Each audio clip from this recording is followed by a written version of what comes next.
Brittney Griner was caught on tape during a game with the Indiana Fever, dropping racial slurs against Caitlin Clark.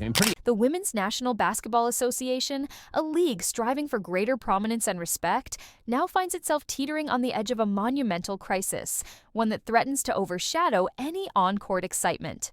This rapidly escalating situation revolves around an incredibly damaging allegation that WNBA veteran and prominent figure Brittney Griner was caught on tape delivering deeply offensive, racially charged slurs against rookie phenom Caitlin Clark.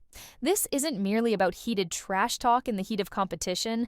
This has morphed into a public relations nightmare, igniting a fierce backlash from fans and commentators alike, who are now scrutinizing the league's every move. Or more accurately, its shocking inaction. The fallout is already palpable, casting a dark shadow over the season and raising profound questions about leadership, accountability, and the very culture within women's professional basketball. When it comes to Caitlin Clark, now I've taken hits because I was calling it from day one. You got people that are resentful towards her, but it's really not about her, guys. It's about what she represents. Before she ever came along, there were a lot of outstanding basketball players who happened to be black females that was doing their thing on the WNBA level. And they never got this kind of shine. This girl, the golden goose, comes along and she wreaks havoc. The flashpoint occurred during what should have been just another competitive game, reportedly on May 23, 2025, between Caitlin Clark's Indiana Fever and Griner's Atlanta Dream. The details paint a vivid picture. Brittney Griner, visibly incensed after fouling out of the contest, retreats to the team bench. It is here, in a moment of unguarded frustration, that cameras captured her speaking. While the ambient game noise obscures crystal-clear audio, the subsequent explosion on social media was fueled by amateur and professional lip readers. A consensus quickly formed among many online sleuths. Griner appeared to label Clark trash, an insult common enough in sports, but then allegedly followed it with the far more incendiary and racially specific phrase, "effing white girl." Almost immediately, alternative interpretations surfaced, with some suggesting Griner might have uttered whack call, referencing the foul that led to her removal. However, the viral clip, replayed millions of times, had already seared the more damaging interpretation into the public consciousness, sparking an immediate and widespread debate that transcended sports, touching on issues of race, respect, and the often volatile nature of professional rivalries. The ambiguity of the audio did little to quell the outrage. In fact, it only fueled further speculation and division. Folks, the WNBA already set a precedent. It doesn't matter what Brittney Griner said. It doesn't matter what Brittney Griner said, because they've already shown us they don't need evidence, they don't need substance, they don't need any type of proof at all to launch a bogus investigation into Indiana Fever fans, so they shouldn't need any substance, any basis, any evidence to launch an investigation into any other fan, any other player, any other group. The WNBA set this precedent. What has proven almost as shocking as the alleged slur itself is the WNBA's subsequent and widely criticized response, or rather, the conspicuous lack of one concerning Griner.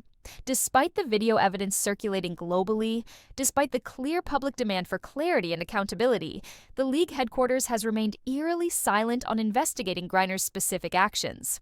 This hesitancy is thrown into even sharper relief when contrasted with the league's demonstrable swiftness in other instances.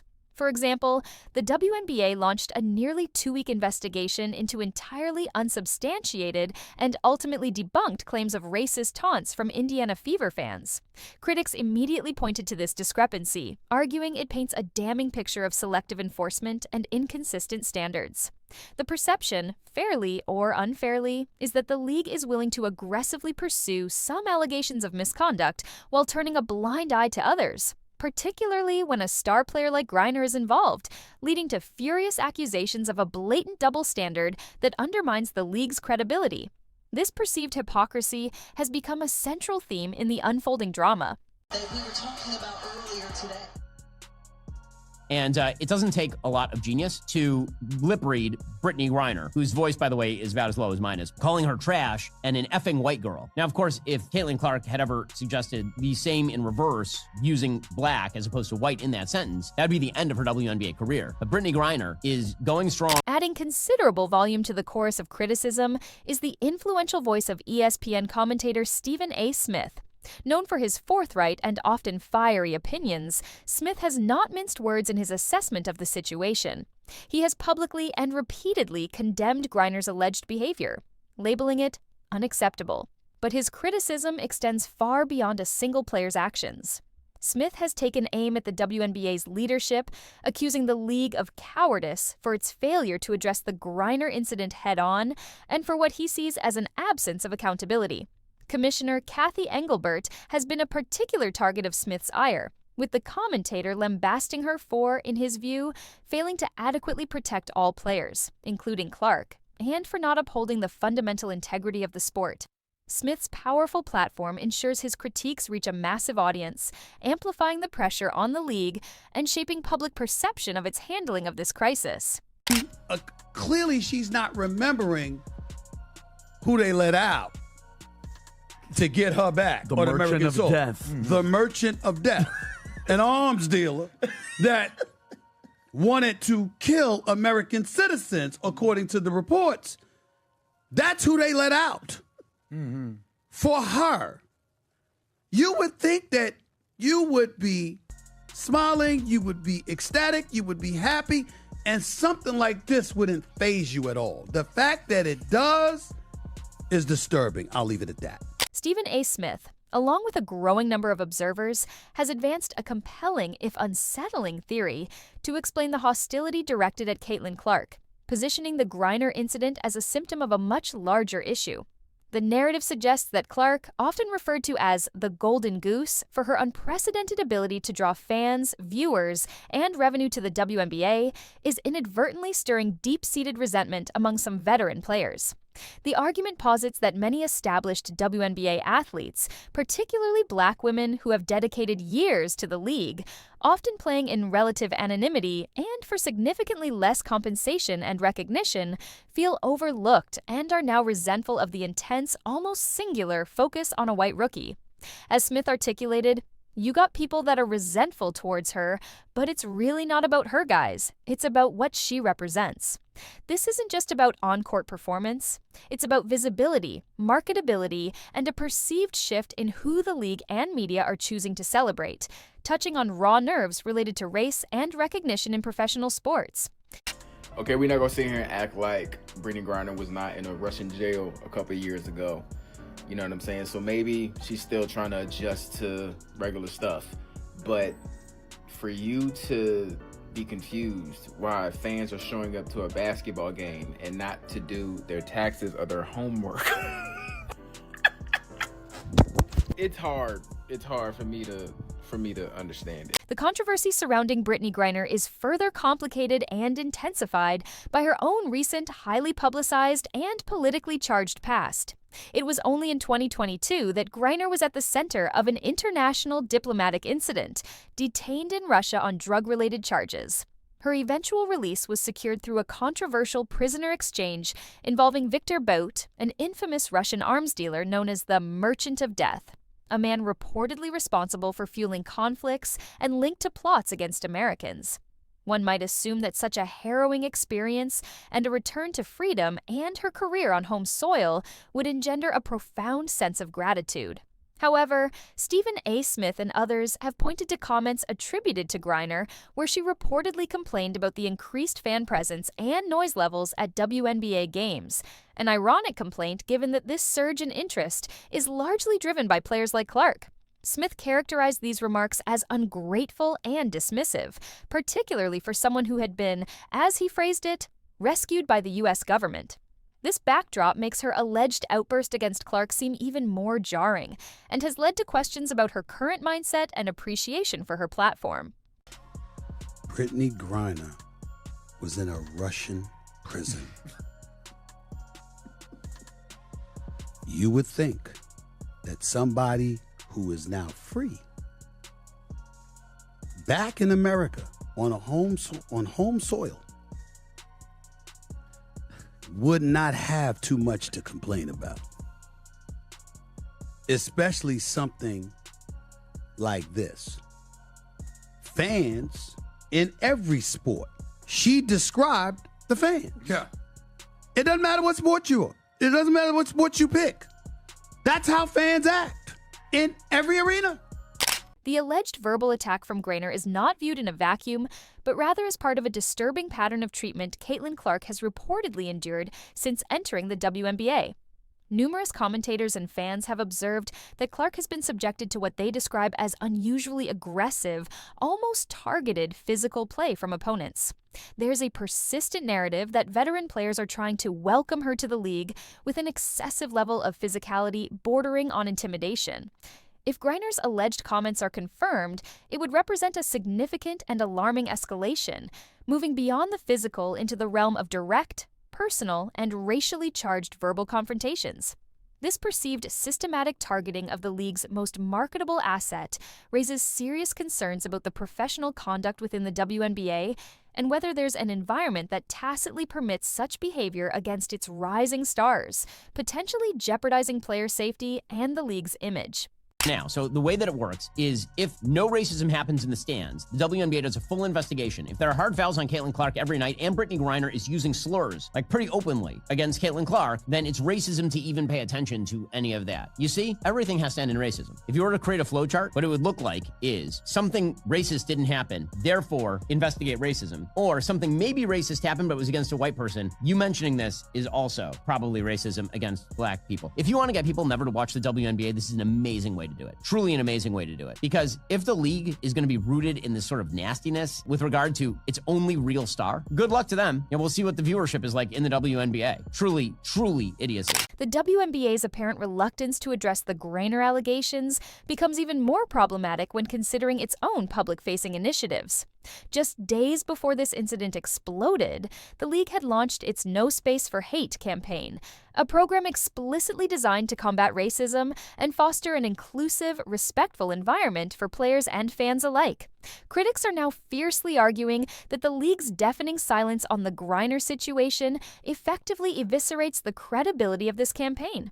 The message being inadvertently sent, they contend, is that the No Space for Hate pledge comes with caveats, or that some forms of alleged hate speech are deemed more tolerable or less worthy of investigation than others, particularly depending on who is accused.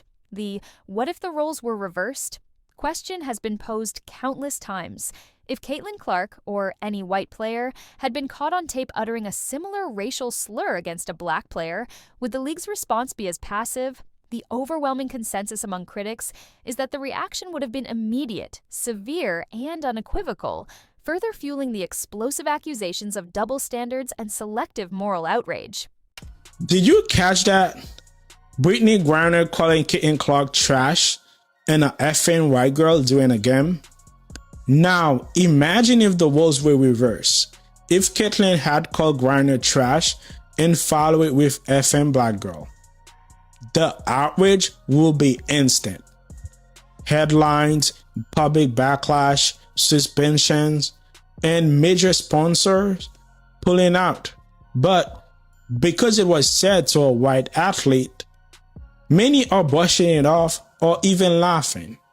That's a dangerous double standard. WNBA Commissioner Kathy Engelbert has come under intense scrutiny for her handling of various controversies involving Caitlin Clark, especially her response. WNBA Commissioner Kathy Engelbert is finding herself increasingly isolated and under immense pressure, not solely due to the Griner affair, but because of a perceived pattern in her handling of controversies involving Caitlin Clark. Her previous attempts to positively spin the intense, sometimes acrimonious rivalry between Clark and Angel Reese, comparing it to the iconic Larry Bird Magic Johnson rivalry, were widely criticized. Players and the WNBPA felt she downplayed or failed to adequately address the racist, misogynistic, and often menacing tone of social media commentary and certain fan behaviors directed at players, particularly players of color. In a September 2024 CNBC interview, when directly questioned about this darker side of fan interaction, Engelbert's emphasis on the positive aspects of rivalries rather than a strong condemnation of abuse sparked a formal rebuke from the Women's National Basketball Players Association. They accused her of failing to confront racism and harassment. This history now casts a long shadow on her current silence regarding Griner, leading to calls from some corners for her resignation and painting a picture of a leader who appears hesitant to tackle difficult issues, especially those concerning race and player conduct, potentially prioritizing the league's surface image over substantive action during a critical period of potential growth. I have never seen an organization more committed to self-imploding than the WNBA. A few weeks ago, I made this video highlighting how it appears Brittney Griner said bleep white girl after fouling out in a game against Indiana Fever, the team that Caitlin Clark plays for. Some people like Jamel Hill, former ESPN host, says that no, she didn't say bleep white girl. She says bleep whack call, to which she then went on to call me a grifter for even pointing this out, but besides the point. You can watch and make up your own mind as to what it appears Brittney Griner is saying. It's not certain what Griner says. There is one way to find out.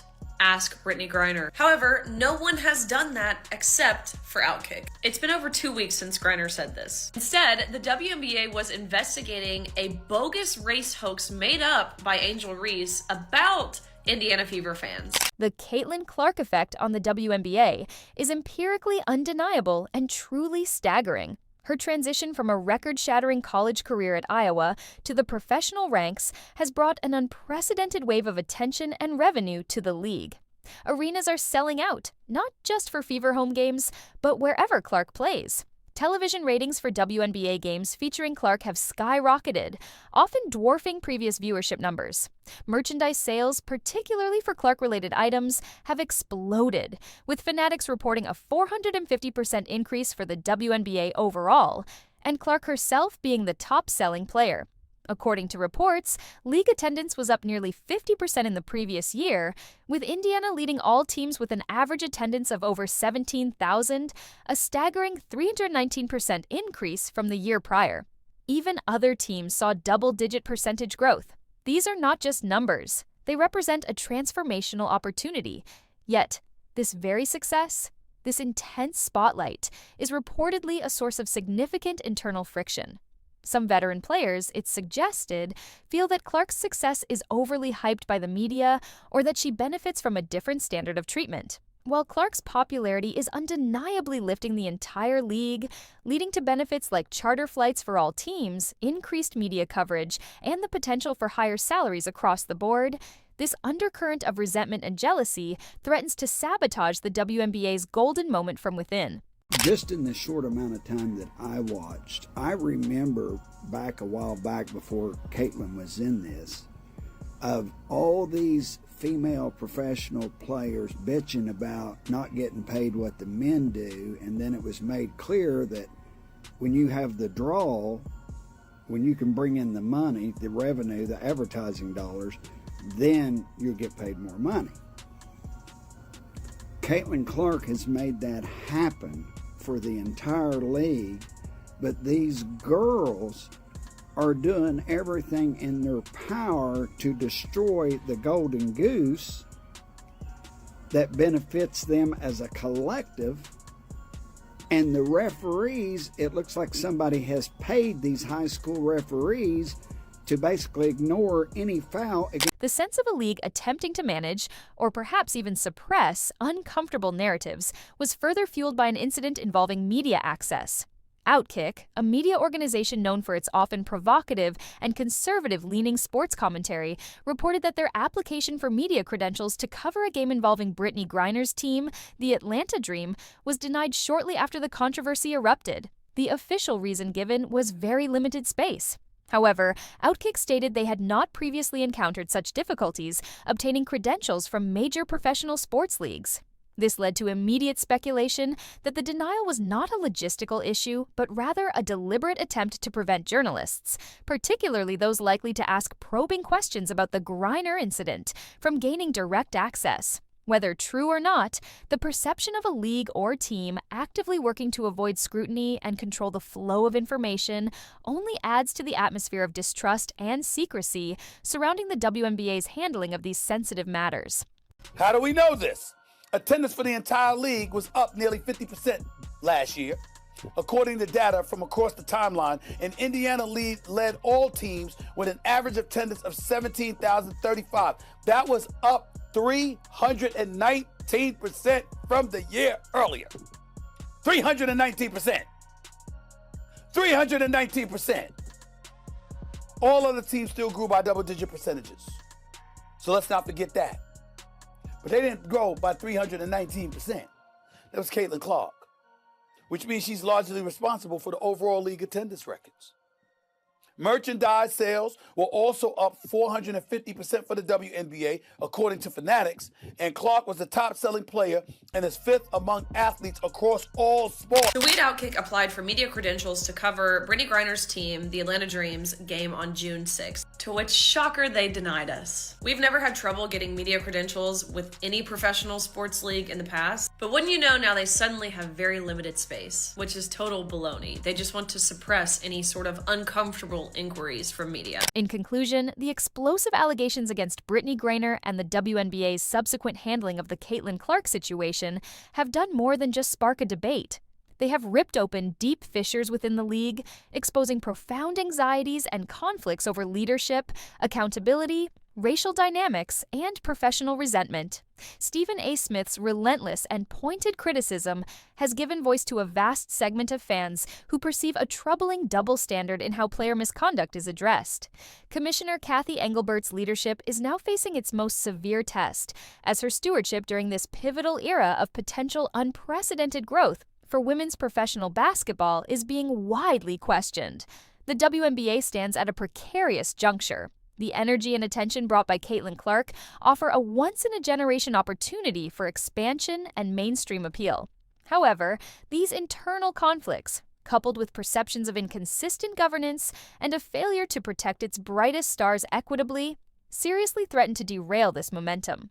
The decisions made by the league in the coming weeks and months, whether to confront these issues transparently or to continue a policy of perceived avoidance, will irrevocably shape its credibility, its relationship with its fan base, and its ultimate ability to capitalize on this extraordinary moment. The stakes could not be higher, not just for the WNBA, but for the broader landscape of women's sports,